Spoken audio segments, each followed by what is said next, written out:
Hello, and once again, welcome to the TM Pretzels Podcast. We have a cornucopia of guests with us this week. I'll start left to right, making introductions. So first off, Harmful Opinions. Would you please introduce yourself and tell people what the hell you do on the internet? Hello, I do all sorts of things. I talk about just about anything, but with a focus on gaming press in general, and if I get my hands on a game, like I just got my hands on Hatred, I will talk about that game and show you a bit about it. Perfect. Next up, we have John Smith. Who are you and what the hell do you do on the internet?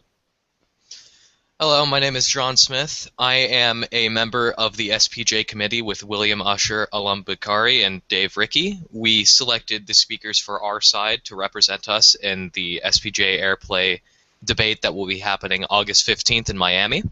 Being a part of that committee, I mostly get stuck with the shit jobs like making sure videos get uploaded and community feedback and all that bullshit.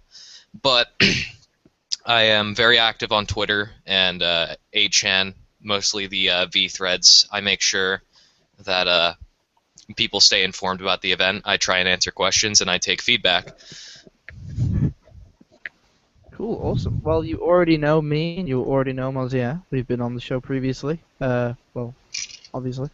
So I guess we'll get straight in with the topics. And the first one I have here is about deepfreeze.it. Apparently we started a thunderclap. I didn't actually see it myself, but apparently that's been going around.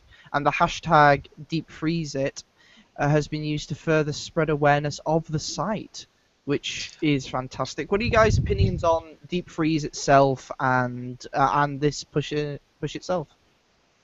I'll let the other two go first, but before that, I'm just going to send you a link quickly to the Thunderclap. That way you can spread that around. Perfect, yeah. I am a huge fan of Deep Freeze, and I signed up to the Thunderclap to help spread it because I think at this point it's the kind of thing you need to start to do as consumers and people concerned with the press, because they have been so unwilling to engage, so unwilling to talk. You just have to do what they should be doing for them, making sure people are informed of pertinent information that may affect the reliability of the reporting. It only helps the public, so I think it can only be good, really. I think that's a lot of people's opinion. I have my own criticisms of the site itself. I'll bring that up afterwards. But Mozier, do you have any thoughts, real quick?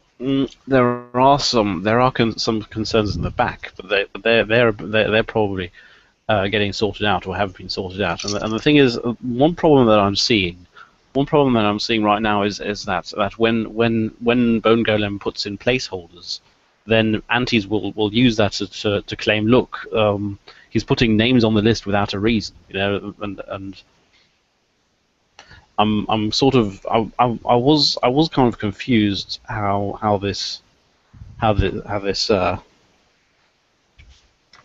plays into it, because I know, of course, it's just willful ignorance, because for those people who have placeholders, shortly thereafter they get actual entries of what they did.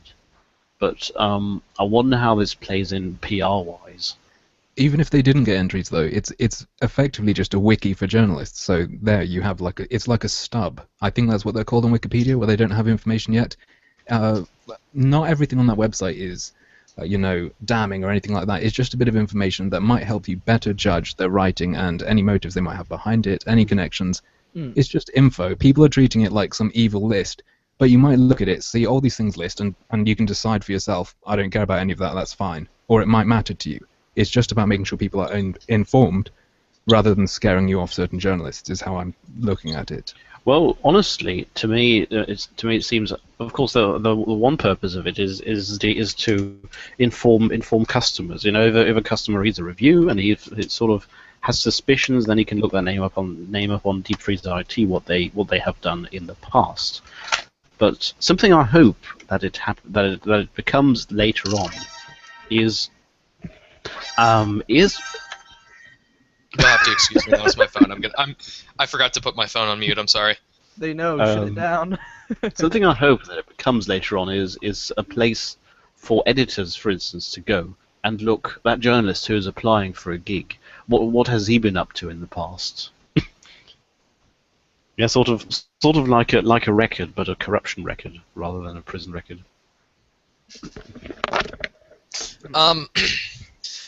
A few interesting things on Deep Freeze. I personally think it's a wonderful service. I'm glad that it's up and that we have a very easy to read, very a very easily manageable way of looking these people up, figuring out how they're connected and what their history is, and all that sort of stuff. What's interesting is that a few of the comments Koretsky had made, I think he had made them on either Oliver's first stream with Mark, the 8chan admin.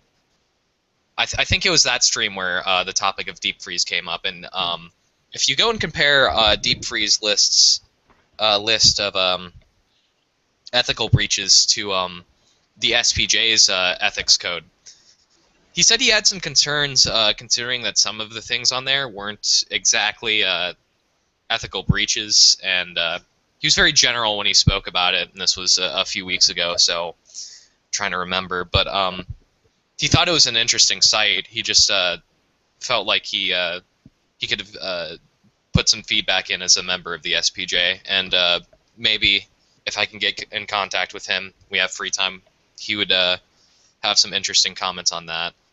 Other than that, my personal thoughts are just that it's a wonderful service.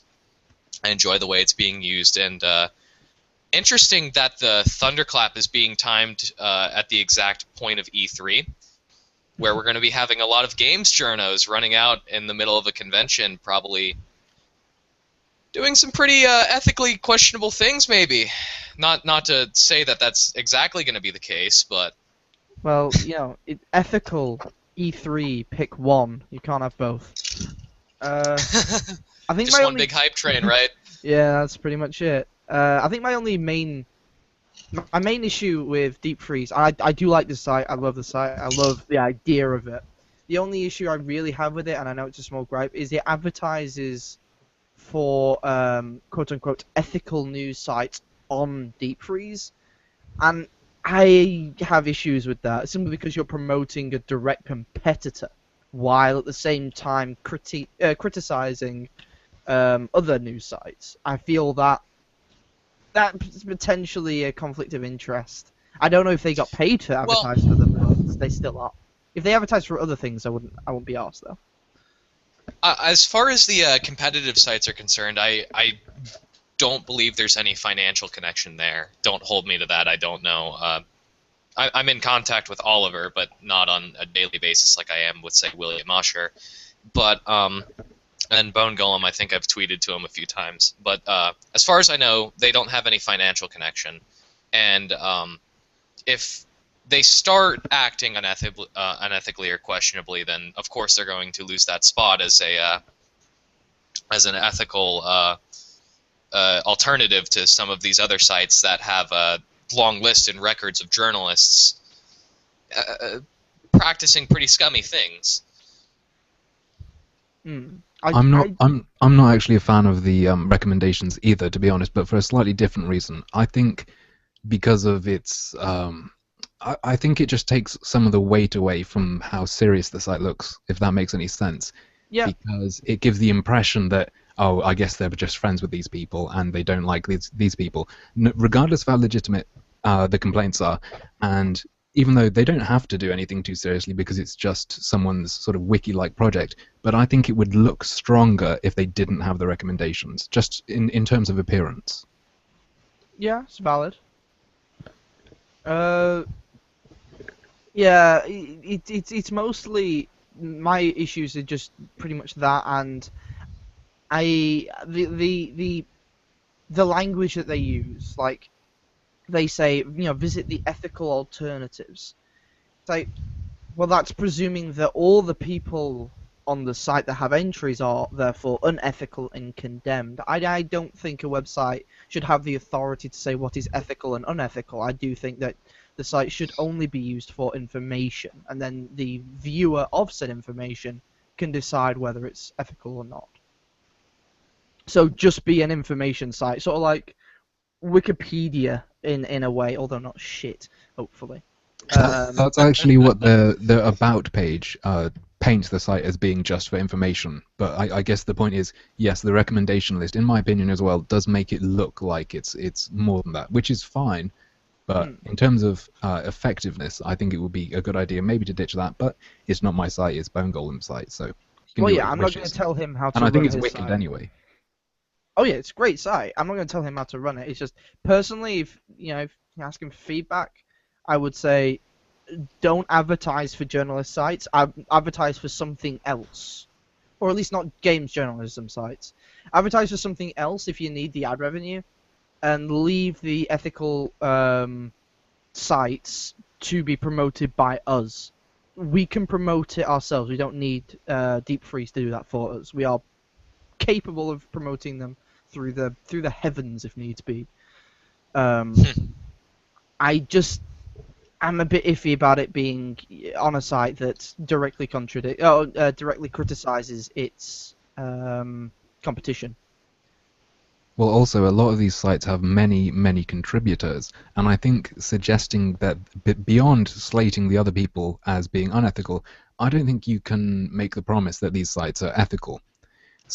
Just because there are so many people, and there might be screw-ups. And if I were running a site like that, I wouldn't want to put myself in the position where I'd recommended something, and then later it could turn out, oh God, one of the contributors on this site has done something absolutely horrific.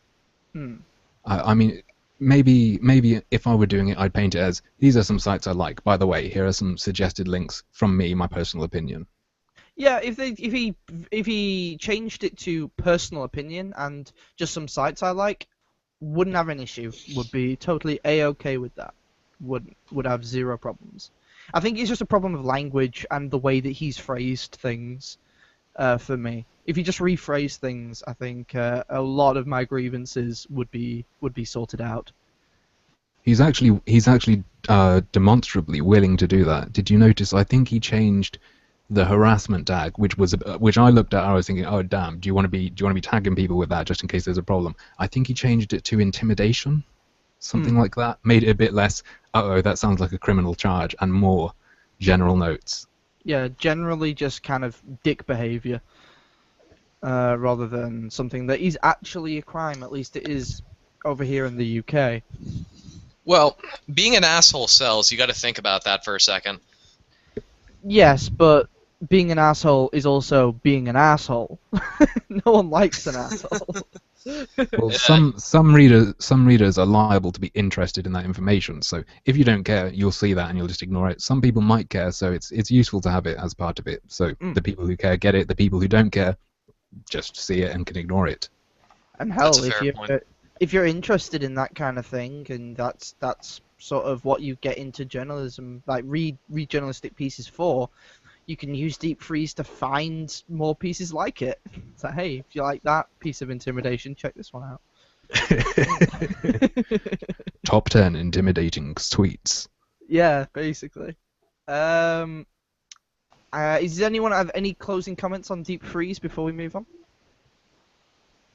No? No, okay. Well, Nope. We'll move on then to Gamer Ranks editor-in-chief Ian Miles Chong, infamous amongst our circles, addressed his stance regarding Gamergate and other topics in a blog post, basically apologizing to gamers as a whole and to Gamergate as well, which he calls out, which I was surprised by. I don't think any one of us saw this coming. What do you guys think of Ian now that he's decided to apologize?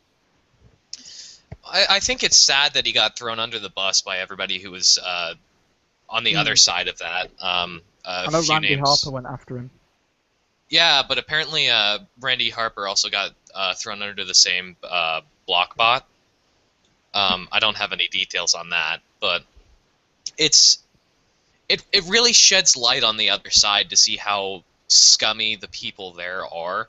Whereas a lot of people here are accepting him with open arms, at least cautiously. Or we're accepting the apology. We're not trusting him yet, but we're accepting the apology. Yeah,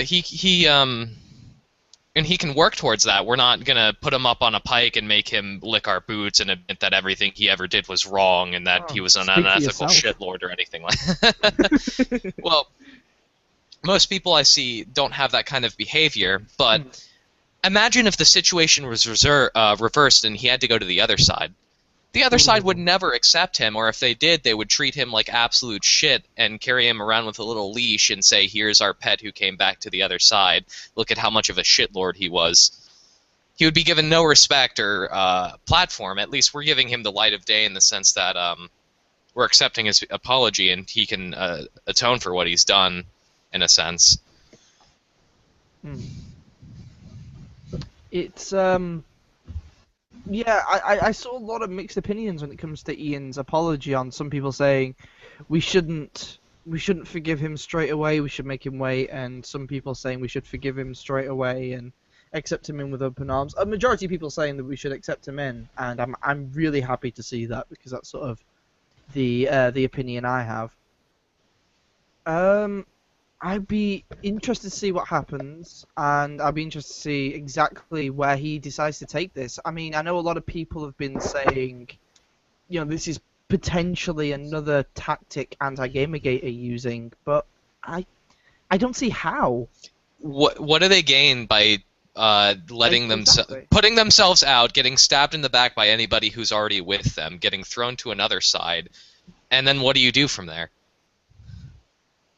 I mean, I guess you could be running espionage, but everything we do is public for the most part, since there's no organization any of it. It's not like there's a game journalist pro of Gamergate that they're going to find that we've secretly been a cabal the entire time. But if he wants to find if he wants to find the secret discussions, he just has to go to 8chan. None of it is kept behind those doors. Yeah. It's Yeah, cool that that is he's really apologized, but I didn't know who he was before all this, and his apology just really means, all right, whatever, cool. I'll continue to ignore you now that you're not insulting me anymore, or whatever. I don't care.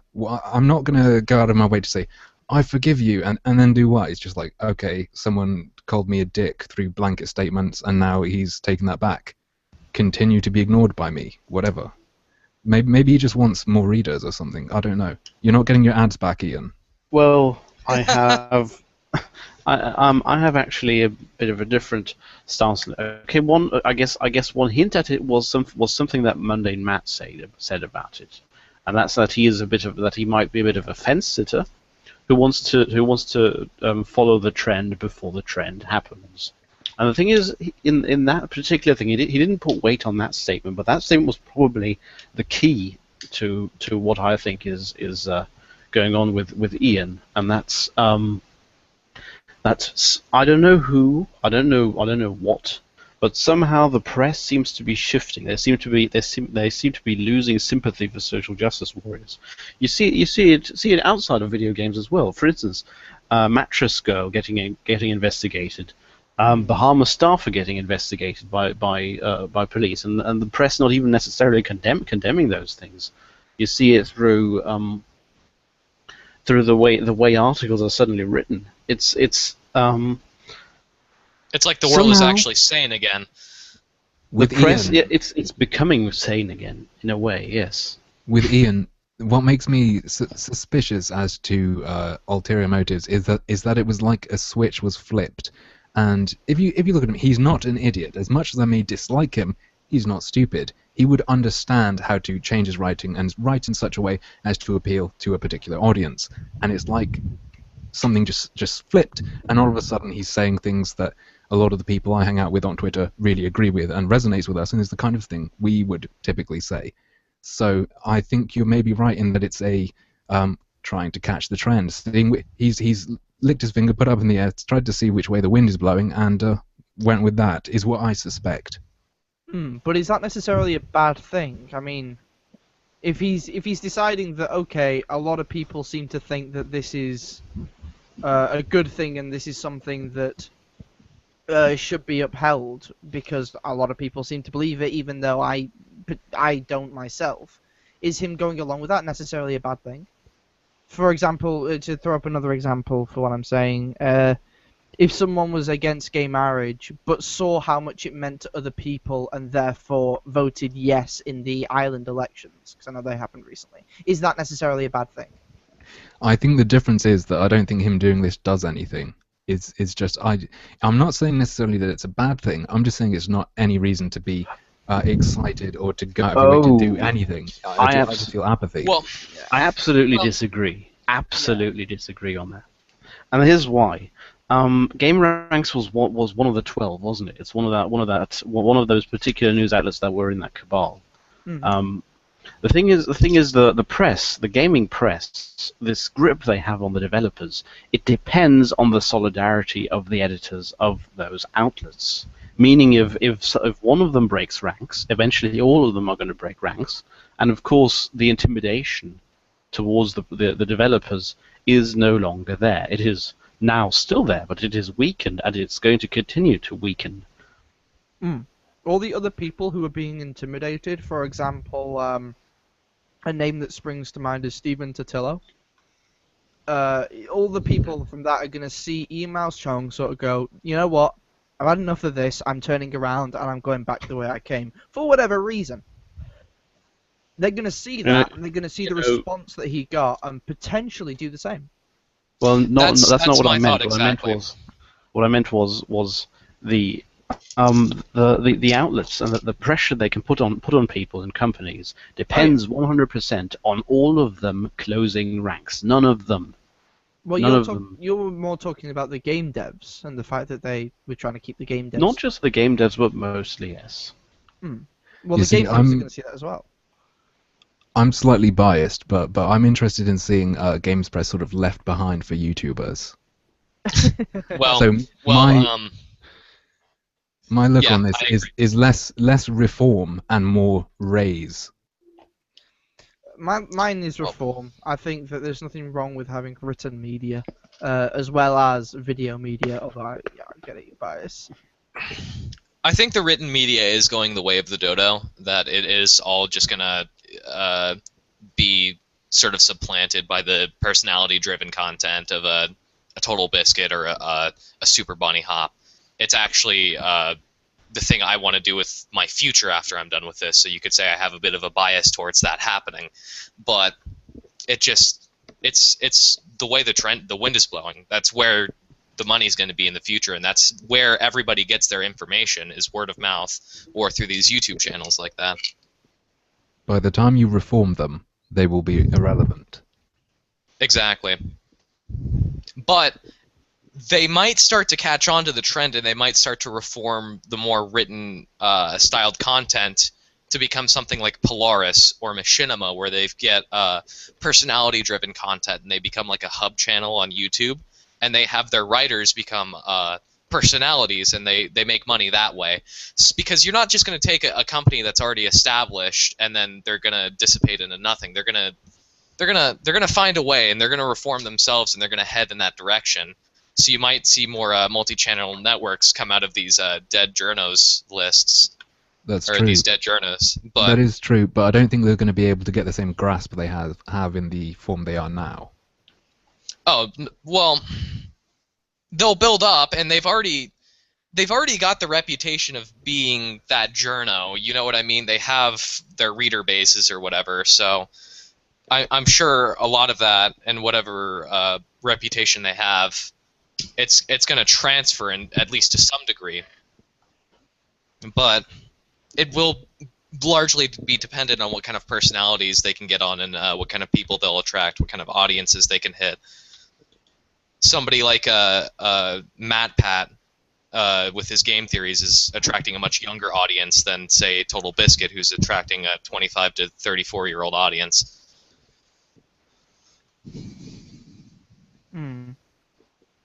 Well, YouTube statistics. Well, yeah. YouTube statistics are fantastic for figuring out those sorts of things.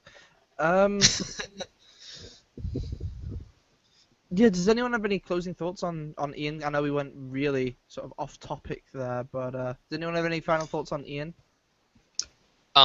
Because I didn't get to say much, I really do hope that he's the first of many, if that makes any sense. That Yeah.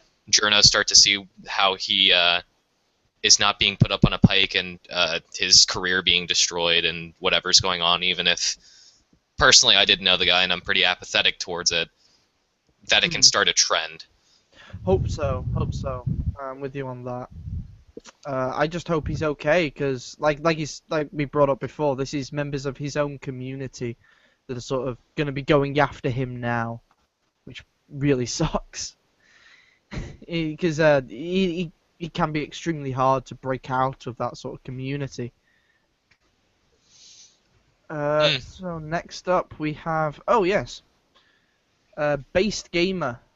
He's going to E3 now and has started to introduce phase 1 of their game review system. I bring this up, it's not that interesting in of itself, but Based Gamer in general, we've not heard much from them, and all of a sudden they're going to E3 and they're doing a bunch of stuff. I'm just sort of wondering, where were they for like all these months? This is what makes me think I don't understand it. I thought they were just a site that was going to be user-driven. I don't understand why they are going to E3, if that makes sense. I didn't know they were going to have, I don't know, a news team. Are they going to have people? I don't know what's going on. Can you fill me in?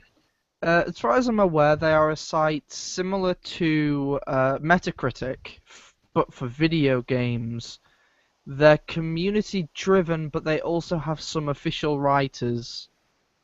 So they have sort of community-based area and a professional writers, these are the people we employ area. Like I said, I don't really know exactly what's going on either, because, like I said, they just fell off the radar, and now they're suddenly back. I'm not really sure what the hell's going on. I was kind of hoping maybe you guys had heard something. If they have professional writers, and however they are going to do it, I would imagine the way it would work is that if they're community-driven, they're going to have their professional writers go through and review the policies, or go through their review policy that they're announcing, and that from that, the community-driven content is based on their reviews or their coverage of E3. Yeah. So, like, here's the presentation from here, here's what we thought about it, what do you guys think, and then blah, blah, blah, blah, blah. I'm not sure exactly how that site works. I haven't read their review policy. It might not be like that, but that's how I imagine it's going to work. Why do you guys think it took quite so long for them to sort of get their stuff together, really? So I've been talking to people who kickstarted them not years ago, but months and months ago, and nothing really happened. There was nothing on the site for ages. We heard very little from Jenny Barrage, and now she's back. Maybe they were working on things behind the scenes. I haven't really been following them just because it hasn't personally interested me. Oh, but well, I'm just logging in now because I got an invite this morning because I'd signed up. I'm going to quickly log in, and if you guys chat, I'll see if I can see anything. Yeah, sure. Well, while you're doing that, what are your thoughts on Base Gamer as a whole? Do you think it's something that's useful? I mean, having a Metacritic for video games seems like it has the potential to be quite harmful. Well, it's a community-driven site. Does this mean that they have like you need to tell me, do they have like an actual Metacritic score on there, or is it just kind of like not Steam reviews, but you have this user-written content on top of a layer of professional written content, and it's all sort of connected, and you can sift through what you want. Is that how it works? I presume it's going to be like that. It's a step-by-step process. So I've just gone into this and I've said contribute, and you give your game review a title. You put in the title of the game. You can put a picture in. It lets you put in what platform you played it on, all sorts of stuff like this, which region it's published for, all sorts of information. Then you can go and give it a rating, write your review, add a video review, and stuff like that. It looks like a really advanced version of the Steam reviews that takes you step by step and lets you, I guess, spit out in the end something that you'd see on a gaming website. Okay. I'm going to assume they're going to be curated. I don't think it is curated. You don't? No, I mean, if there's something like a bunch of dicks on top of the page, I'm assuming they're gonna delete that. But Like if you reviewed, I don't know, Super Mario's and suddenly wrote in your review, I think Hitler was right. I think they're probably going to delete that. Well, at least I hope so. I mean, it's important to remember that when we're talking about sites like this, that jet fuel can't melt steel beams. Ethics can't melt steel beams, but they sure Oh can no, try. of course, you really can. But by the process he said, I think it's another step towards the YouTube personality-driven content or the content on demand, whereas a traditional news site, it's much like television. You have to wait for the program to come on or for the specific things to do this. Whereas on a YouTube channel, you can choose whatever personality or channel you like, follow that content, and find content like or similar to that, and get it on your own terms, if that makes any sense. Well, I have excellent news. There is a tag you can say yes or no to is this a comical or parody review. You can do joke reviews. Hey. They've got a There we rating go. system. It's broken down into gameplay, visuals, storyline, music and sound, sociability, entertainment, and difficulty, and you can say if it's a joke review or not. It looks like just a cool thing, so instead of having to start up your own website, you can just pump out a nice-looking review as you'd see on a gaming website. And yeah, I think that's cool. I think that's another step towards getting rid of the old guard, going towards more crowdsourced content. Okay. Then that well, at least they allow for joke reviews, and I hope that they make sure people are using those tags appropriately, actually tagging the humorous reviews as humorous rather than factual. Does anyone have any closing thoughts on Base Gamer then? No? Okay. Might be good. Might be good. Hopefully is. Let's wait and see. Next up we have 8chan admin Frederick Brennan. I believe that's how you pronounce the second name. He held an AMA recently on Reddit. Did you guys see that? I had seen links. I know what happened to it being taken down and all the publicity surrounding that. My first comment would be meme arrow plebit. But yeah, I've been on Kotaku in action and around some of the other subreddits there. I don't think very highly of Reddit. If 8chan is a site full of smart people pretending to be dumb, Reddit is a site of a bunch of dumb people pretending to be smart, and I'm going to get a lot of flack for that, but that just seems to be what I observed from there. Oh god, my YouTube channel's going to get all the hate now. Look, you don't understand. Of course. 8chan is a bunch of dumb people pretending to be smart people pretending to be dumb. Yes. Yeah, everybody's dumb when you get down to the when you get down to it, but well, yeah. Except for I think you're not looking into stuff that's being on the chans enough. Oh yeah. I think the you're chans are judging like you're judging it too badly. The 8chan specifically and the V general for Gamergate, not necessarily Gamergate HQ, but just the general video games board. They have general threads there. I can tell you, out of all of the resources I've been using for the SPJ, 8chan has been my most reliable, most constantly updated, best running source for any information I need to get or anything that's happening in that moment. I always have a browser tab open on my second monitor with those threads open, just so I know what's going on with Gamergate, because they cover everything. Literally everything.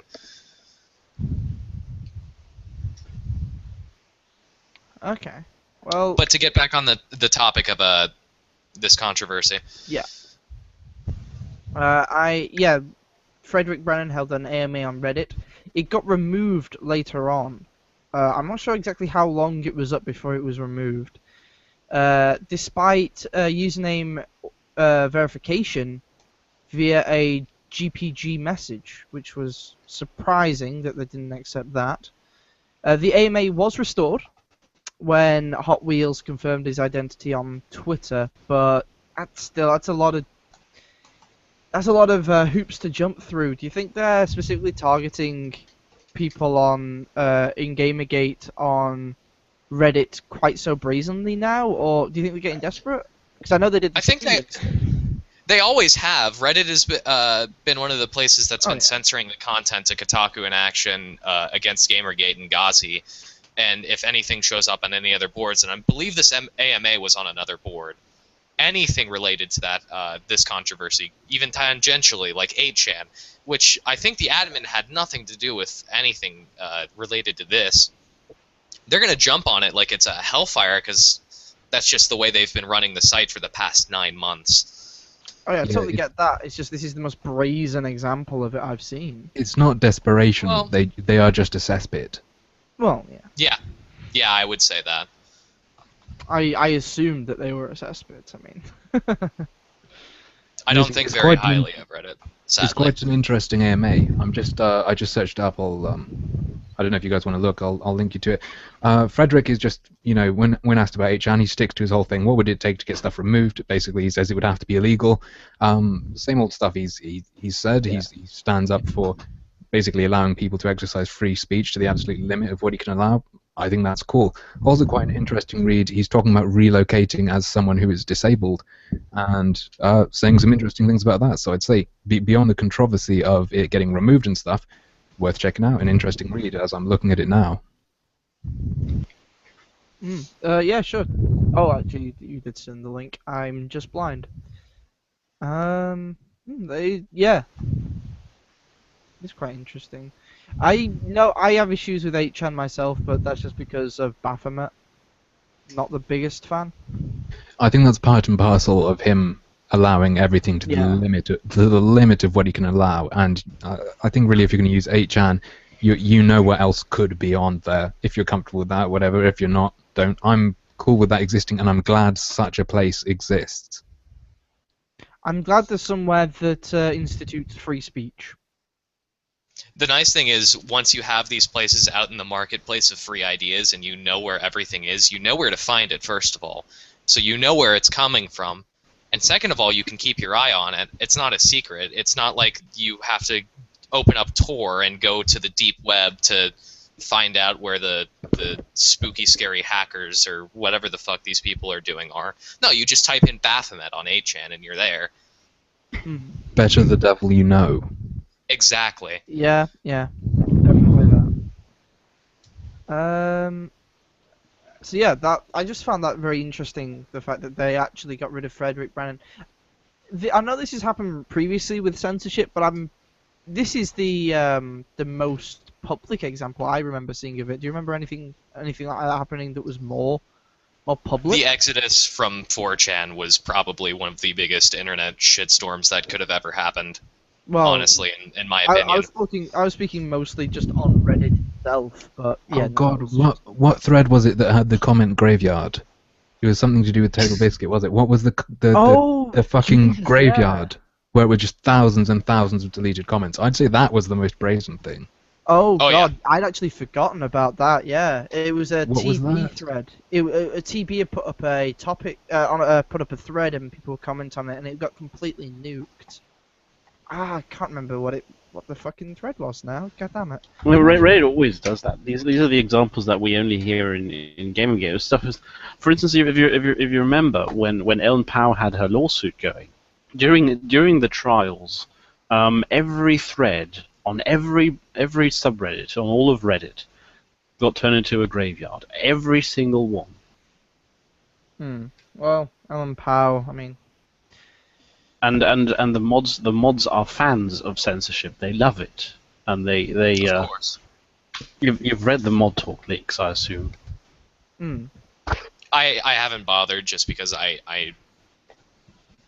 Because you're like. Basically, the short version is they think all the mods in Reddit are SRS types, and they genuinely think that anyone asking to be allowed to say what they like is just a right winger or a Nazi or an anarchist.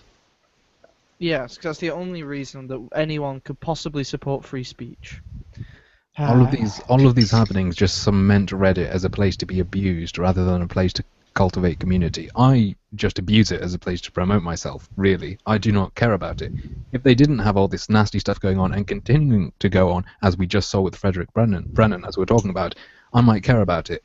I don't care about it. I'm just going to dump shit on it that might help me.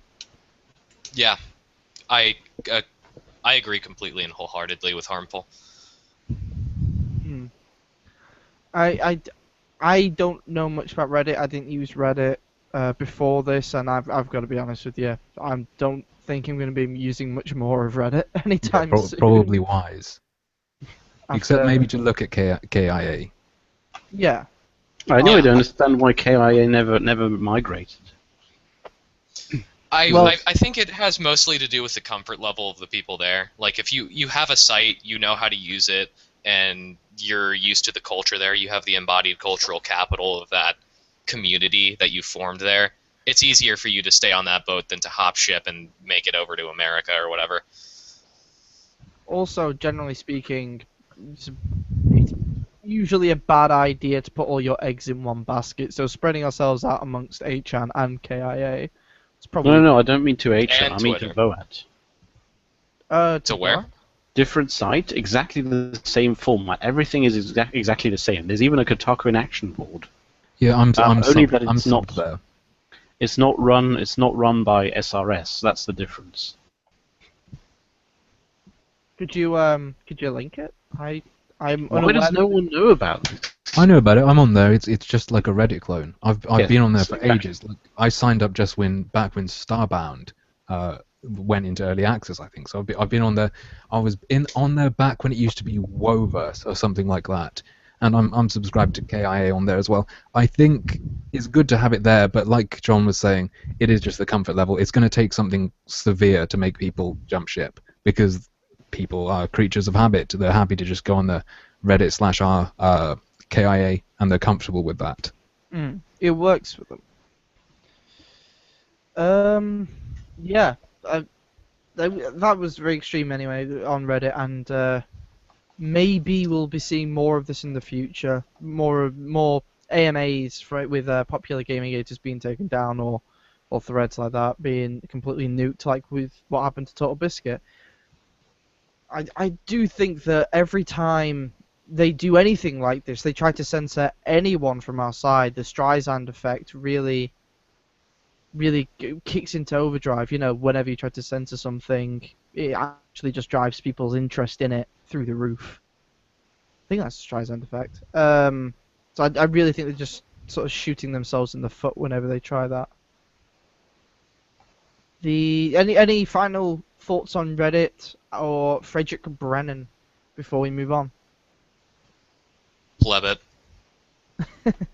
Frederick Hot Wheels is a cool guy, and I'm annoyed that they dicked him about. Yes. Yeah. Frederick is an awesome guy, and I hope he keeps up the good work.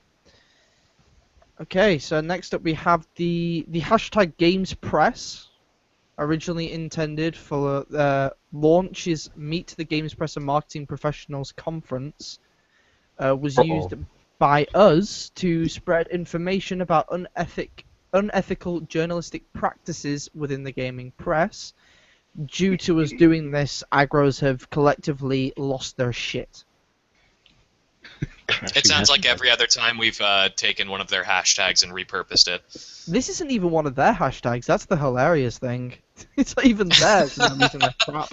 Well, it's like They're gonna lose their crap every time we exist. We trigger them just by proxy.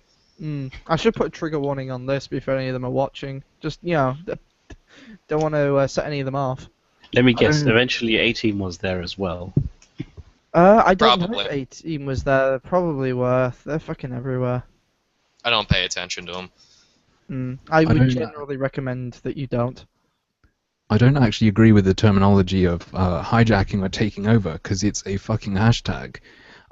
What's interesting is how you notice what's in Gamergate is Gamergate, but somehow what's in GamesPress, some of it's GamesPress, some of it's hijackers. No, it's all GamesPress. It's just a hashtag. I don't get this whole idea of hijacking tags. I mean, Well, yes. That's why I just said we used it to. Yeah, but I don't understand their complaints. It's like they're saying you took it over. No, we didn't. We're just using it. People are using it. I'm using it. You're using it.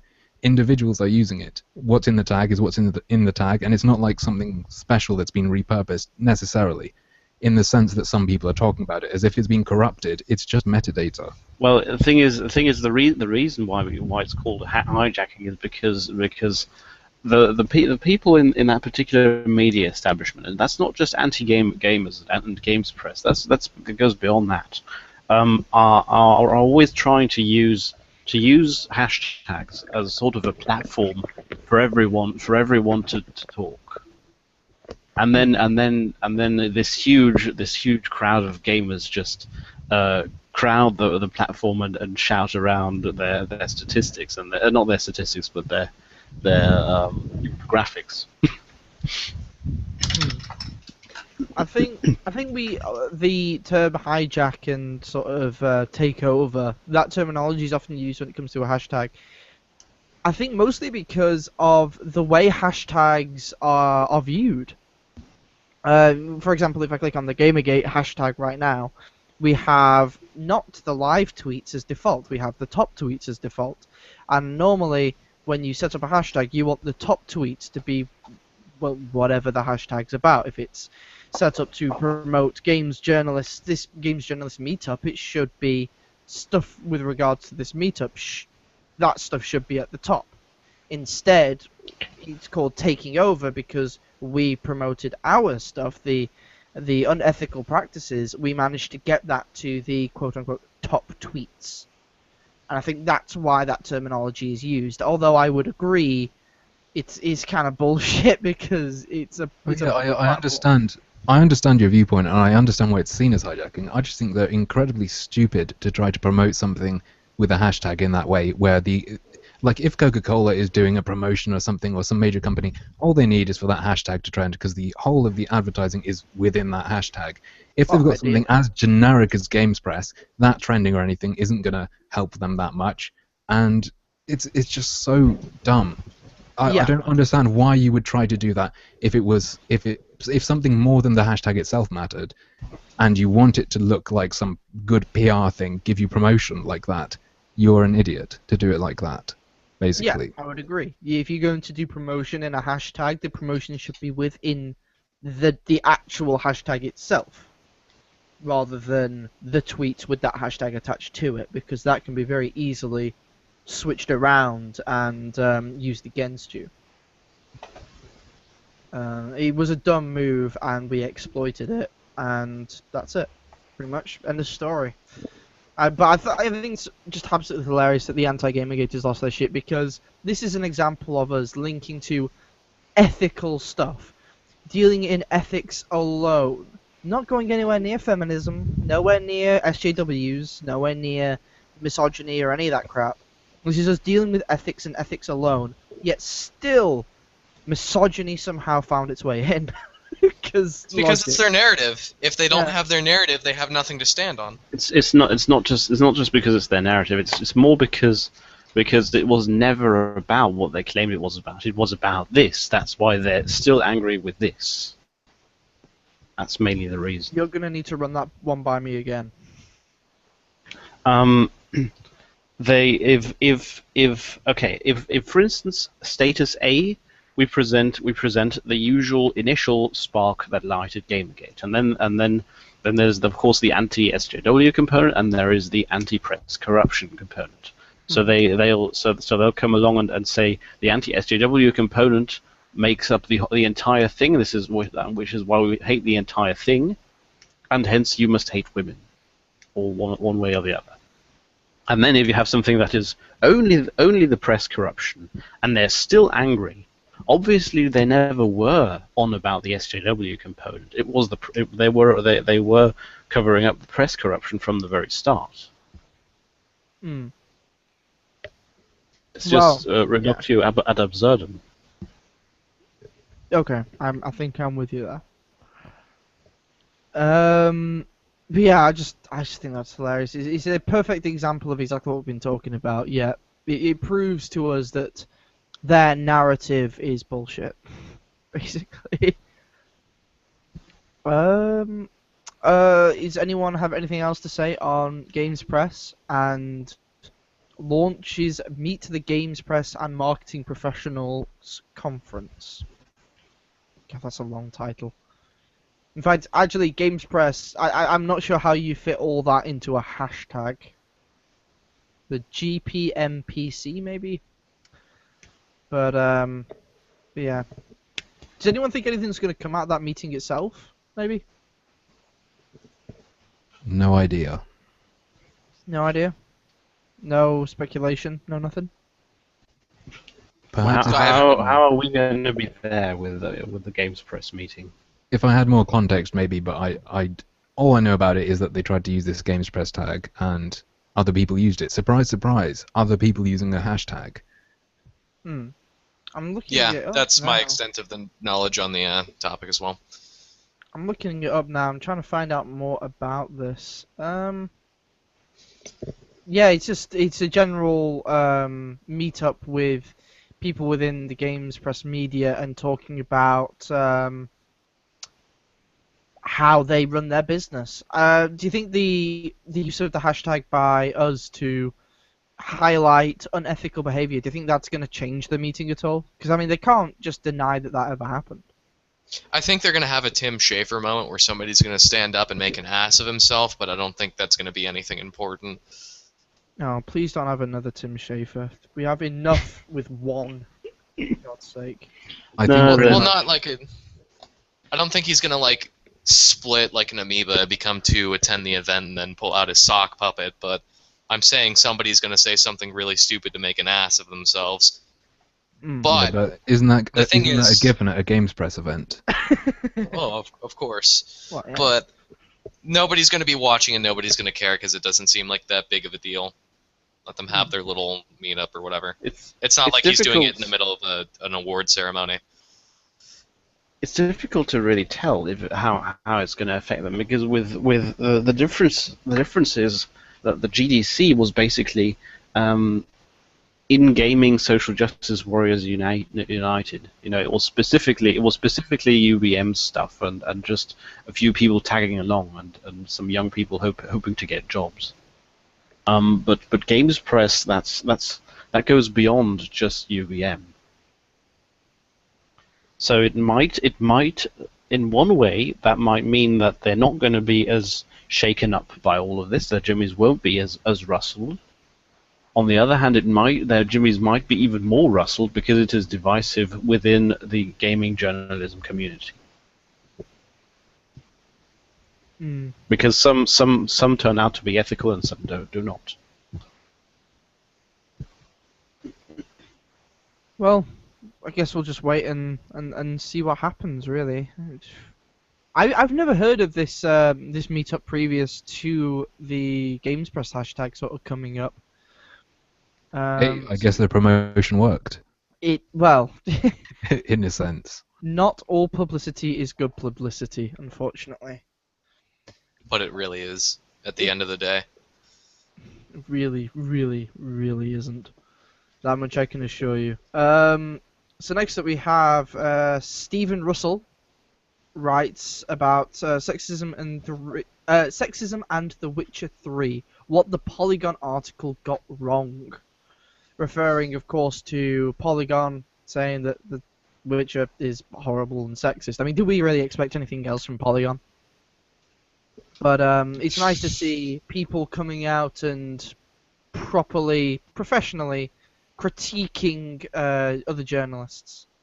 And as far as I'm aware, this Steven guy is a journalist himself, so that's kind of neat. Yeah, I have a link to the articles right in front of me. I've been looking them over while we were going over the other topic. Definitely. Well, actually, no. These aren't Russell's article, but there's another guy named Adrian who did some articles. I've been looking over those. Those are on Medium.com. So it's not just Russell, but a bunch of at least two different sources are coming out and speaking out against Polygon, or if it's not Polygon, then it's the backlash of all this sexism in the with The Witcher, and Yeah. it's nice to know that there are people with platforms speaking out against the bullshit. Would be my best way of summarizing it. It's It's actually nice. better. It's even better than just people with platforms speaking out against this bullshit. It's people breaking ranks. There were some people. There was. I read at least one article on one of the 12 notorious sites that actually did speak negatively of the shitstorm around Witcher 3. It seems to be part of that recent wave of sanity that came along with Joss Whedon stuff. Mm. It is nice to see this sort of behavior. It's just nice to know that there are still sane people in the world. To moments like this, I think, well, maybe we don't have to relocate to Mars and all start again. Maybe Earth does have a shot. But then I go onto Twitter and I realise, no, I was wrong. Fuck it, nuke it all from orbit. It's the only way to be sure. That Mars sci-fi stuff. Oh, yeah, I have some stuff to tell you off stream. Actually, speaking about stuff that we talked about off stream, I don't believe we were live when we were talking about the 3-hour video that went up from Seattle for Life, I believe is the YouTube channel. For Truth, I believe. Seattle for Truth, I think it was. Seattle. I'm just gonna double check that to make sure I'm a proper journalist. I'm really not. I mean, while you're looking that up, I'm just gonna say, from the perspective of as a committee member for the SPJ, I was linked that stuff in an email. I was told this would be the silver bullet that would win us SPJ airplay, and I was also sent a link to the torrent with 32 gigabytes worth of video, PDFs, links, all that other bullshit. Yeah, there's probably some decent information in whatever is in there, but it's poorly presented. It's and from the topic of the SPJ airplay, it's not relevant to the discussion.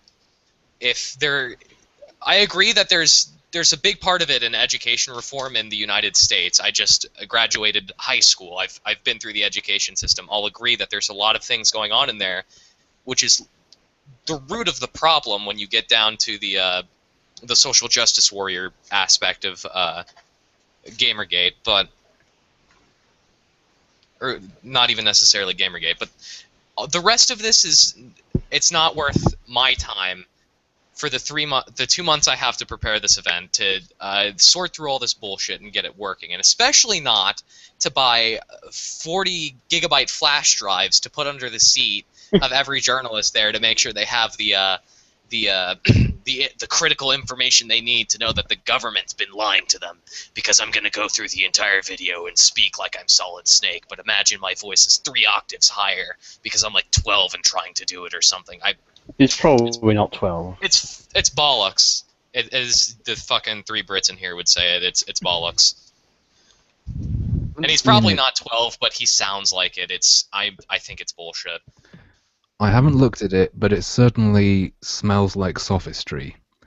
It sounds like perhaps there are facts, but the theory connecting them is very puffy, and just full of assumptions, perhaps, and connections that maybe aren't there. I haven't seen it, though. I'm often suspicious of anything, like you were saying, it has a long intro and is like 3 hours long, and it gives you just a shitload of stuff to download, which makes me think they're aiming to make it look more credible than they are to put forward the most solid argument and theory possible. Hey, similar story to that. I sat through 9 hours of Hitler, the Greatest Story Never Told. It was about 6 hours in that it got to the Holocaust denial, and I think I just stopped watching because it was full of shit. It took you 6 hours to It took 6 realize. hours to get to the Holocaust denying, and that's when I stopped listening. Yeah. The thing is with that, it was merely a bad choice to give it to Seattle for Truth. But the reason for that is the people who were compiling all this stuff, who were getting all this stuff together and writing it up, they are people who care about facts and 100% and 0% about PR and personality politics, meaning they didn't care how the information was presented. They just wanted to have it compiled in a way that is understandable. Well, the problem is it's not understandable. So when it comes to that, they have failed. What I would recommend is to get someone who does care about the facts, but also cares about presentation. Get them to go through all that information, pick out the stuff that actually makes sense and makes that actually has stuff backing it up, and the connections that actually has stuff backing it up, and make a short video series, maybe 20 minutes per video, just breaking it all up and going, okay, that 3-minute video, that was fucking hard to watch, hard to listen to, whatever. Here's the information. Nice, easily presented. There you go. But look, for instance, stuff in the video, like for instance, what's interesting is that what is her name? Mimi Izuko? Was that her name? The boss of Jonathan McIntosh, who has written papers, publicly accessible papers, where she denounces actually the games called sexism and violence stuff. She absolutely opposes it. She thinks it's moral panics. And that's the person linking Jonathan McIntosh to certain other people. And the thing is, yes, the only thing I can, the shortest thing I can say is, do not fall into the trap of willful ignorance. By willful ignorance, I don't mean in terms of this weakens my argument, hence I pretend not to know it. I mean in terms of this would consume a lot of my time, and I don't want to realize that this stuff is going on emotionally, so I'm just going to not want to know it. It's not that we don't want to know it. It's that the way it's been presented right now makes it very, very hard to fully understand, comprehend, and believe. That's the issue. So that's why I would say take that information, if it really is dire and as important as these people believe that it is, as important enough to put it on flash drives and hide it underneath the chairs of different journalists. If it's that damn important, present it better, or else no one's gonna listen to you. I've got 2 months and 15 days to make this event happen. I don't have the time to personally do that because I'm too busy doing any of that. Yes, I understand if somebody that. can sort through it, and they can present that kind of thing to me, and there's some silver bullet lying in there, like it was presented to me as the Hail Mary shot or the Crucible from Mass Effect 3 of Gamergate, go for it. I'm going to sit here and try and win this war conventionally in the meantime. With you, the only thing I meant was, I understand that, but the only thing I meant was at least, if even nothing else, in your tone, you're very quick to condemn it. As I went through. It's mostly because I've been burned badly by a lot of the conspiratorial bullshit like that in the past as a kid, when I was much younger, and being led on like that by those kinds of videos and that kind of presentation of media. I'm very short-tempered and very quick to assume most of it's bullshit. I'm like those facts and stuff, the papers and the interesting facts, like you said, Macintosh's boss condemning the moral panic bullshit. That's something usable. That's some information I might actually want to know, or the speakers might actually want to know, so that we can, or even the people in the Gamergate threads on 8chan might want to know. Suddenly they'll start an operation. Oh, let's get in contact with Macintosh's boss and expose all this bullshit he's doing if she morally condemns that from what we know. Suddenly we're fucking with the people who are trying to fuck with us. That's a good way of going about it. But if the core thread of that thing is true, then Mimi Zuko, if that is her name and I'm not butchering it, is fully aware that Jonathan McIntosh is touting this stuff because he is supposed to, for the whole thing to work out. Because it's necessary to reel in useful idiots. The useful idiots preferably respond to stuff like moral panics.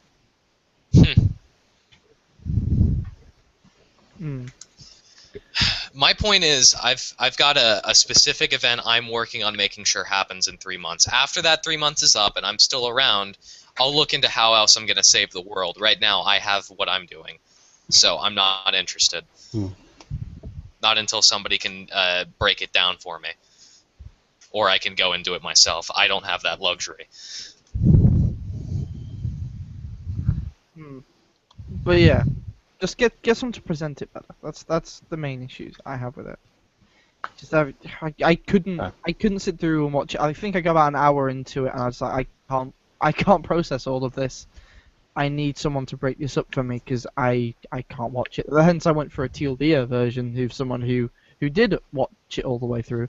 At that point, I thought, well, if it's this heavily sourced all the way through, it may be plausible, but I can't say it is until I see all of it, and I can't watch all of it. Well, the thing is, the TLDR, the completely cut down version, sounds like your everyday conspiracy theory, only Yeah. a bit more complicated. Yeah, and normally I would completely disregard it, and I wouldn't even bring it up on show. Normally, I wouldn't even bring that kind of crap up on show, but because it was so heavily sourced at the beginning, I would assume it's like that all the way through. That's the only reason I'm bringing it up, and that's the only reason I'm saying if this really is as important as you say it is, redo it. Give that information to somebody else who can present it better. Because this guy, this Seattle for Truth, he may be a great guy in person, but he cannot present for shit.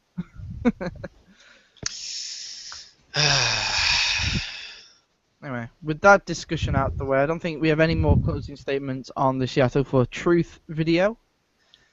Let's move on. Oh yeah, this is a fun story to lighten the mood. When, God damn it, Gamergate, why did you go on a drive-by shooting? No.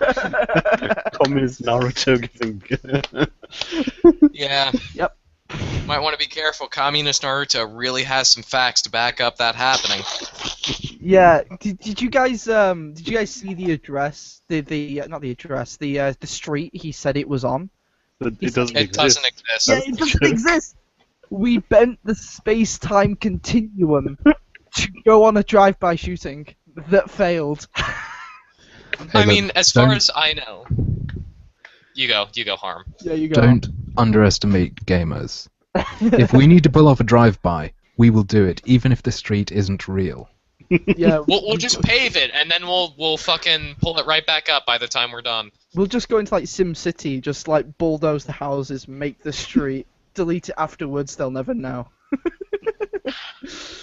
Because the cross. But no, For listeners who didn't pick that up, it's the crossing that doesn't exist. He Yes. said he was attacked at a crossing of two roads that never cross. specifically 50th and Telegraph. He said he was shot at, and those streets never meet each other. And the thing is, 50th stops way before it reaches Telegraph, about a block behind. I definitely was Telegraph confused at Avenue. first. I have a picture of the Yeah.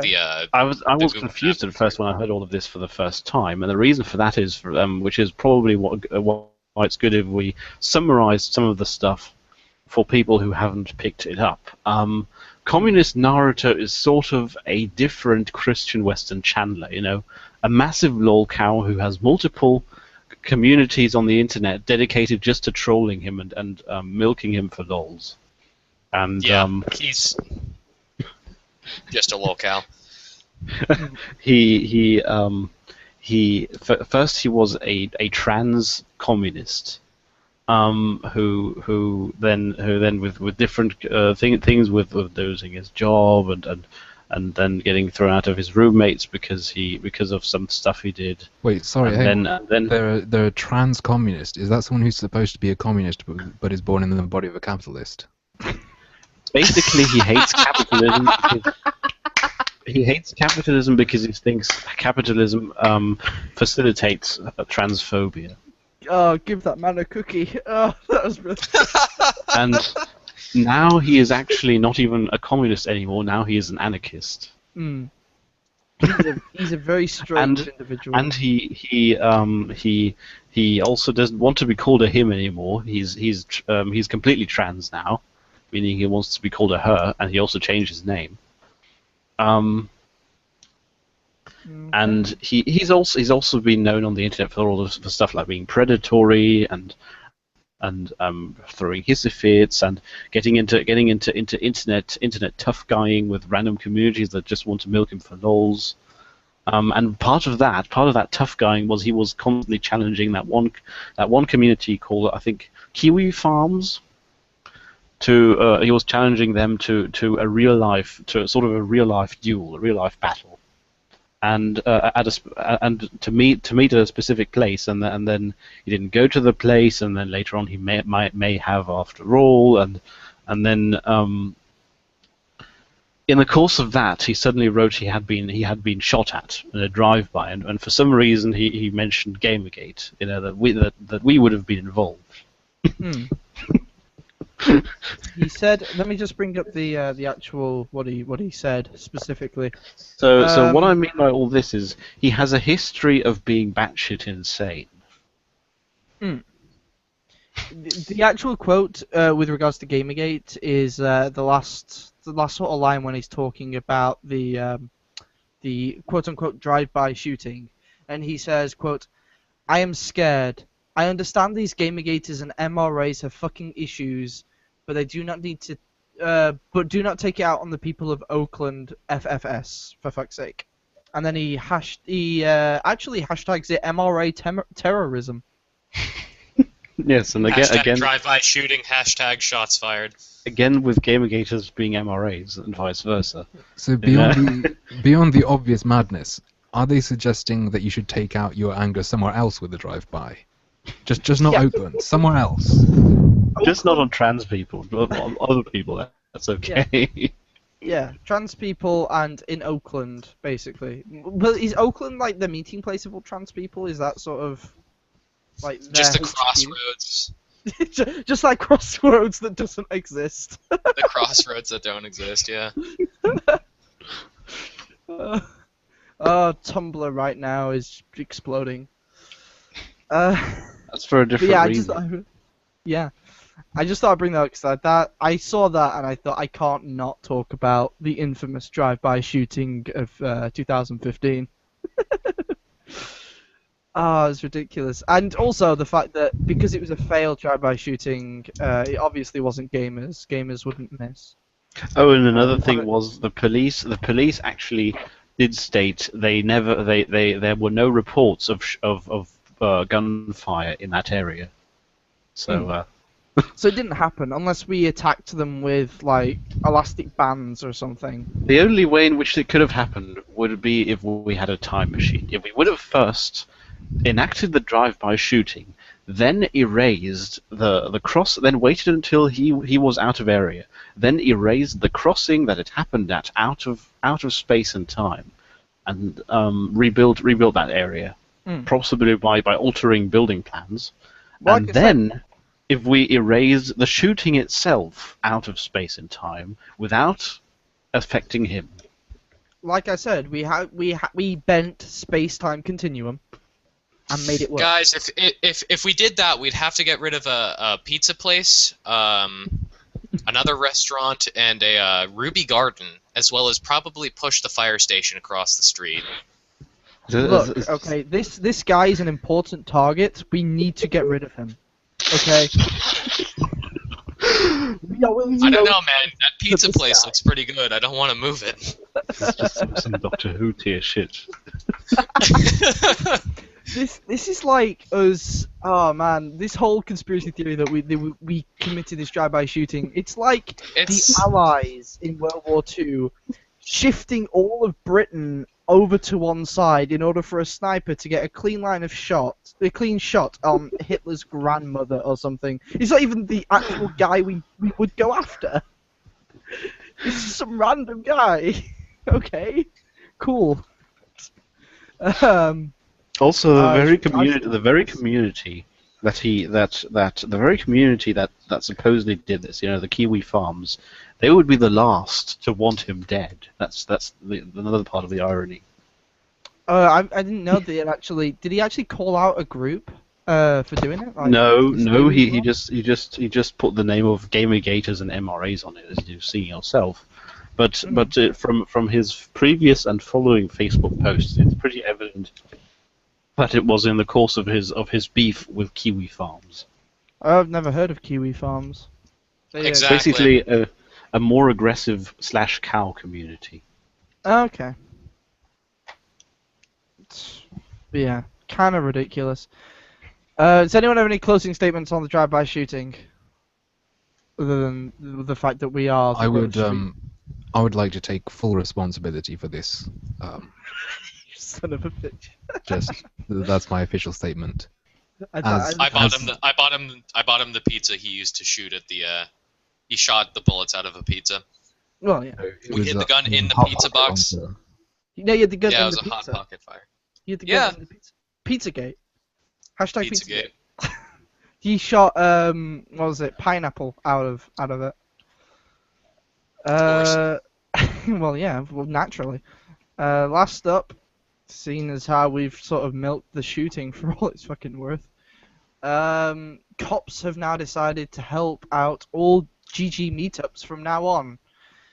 According to, I believe it was Roguestar himself, he has had a number of emails from the FBI in America, and they are deciding to help out and make sure that nothing fishy goes on at Gamergate meetups from now on, after, the big Washington bomb one. threat. Yeah. Yeah, the big bomb threat.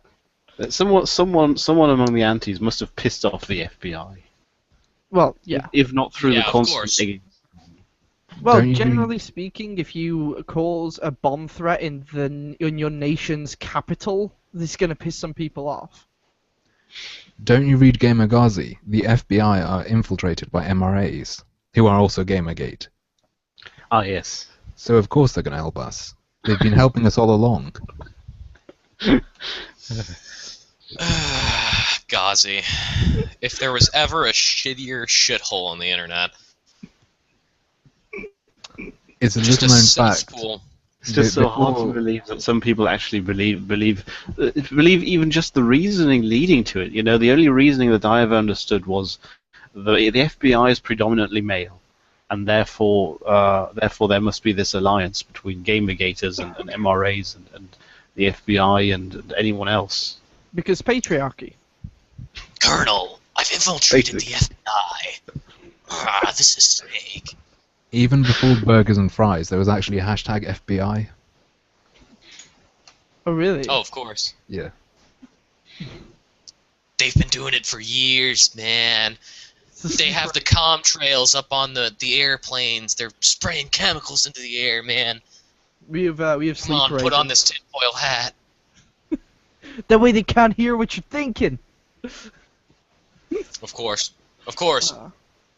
It's the radio waves. Yep. It's, the radio waves, they break into your brain and make you think misogyny.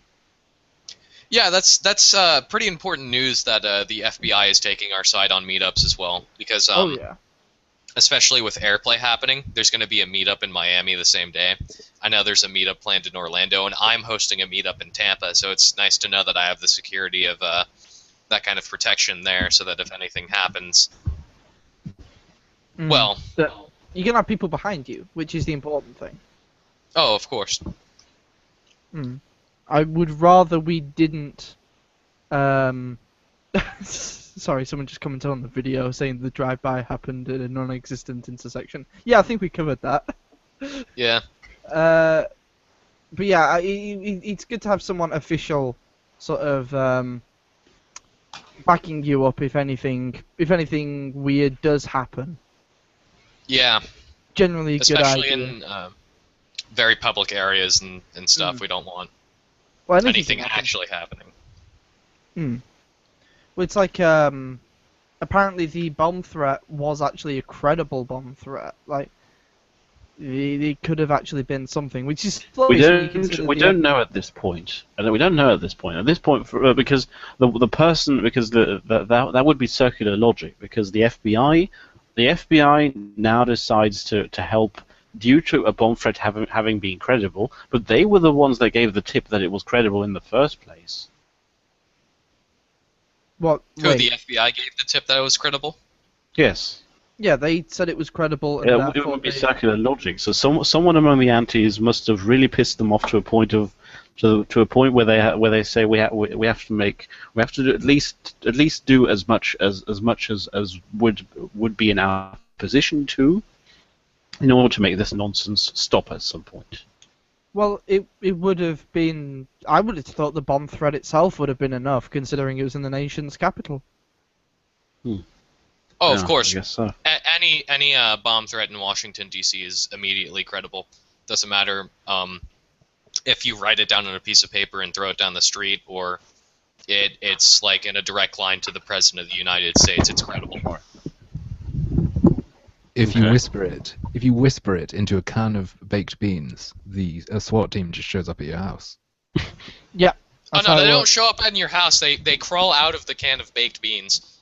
Then you like sprinkle water on them and they grow to be human-sized.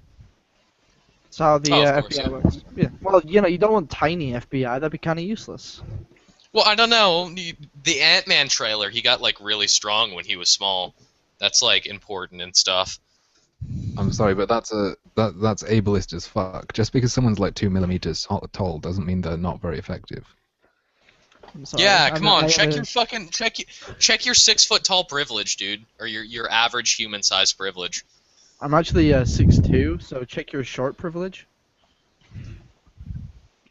It only goes one way. You can't check your short privilege. Yeah, you can. You can hide in small spaces. Do you know how many times I've bumped my head? Check your Yeah. privilege, short lord.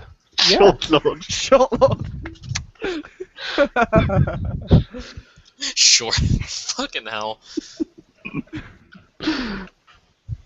I remember someone made a joke the other day. It was I can't credit the person who said it. It's like, I used to be a dyslexic Jedi, but I decided to turn to the dark side. Now I'm a shitlord.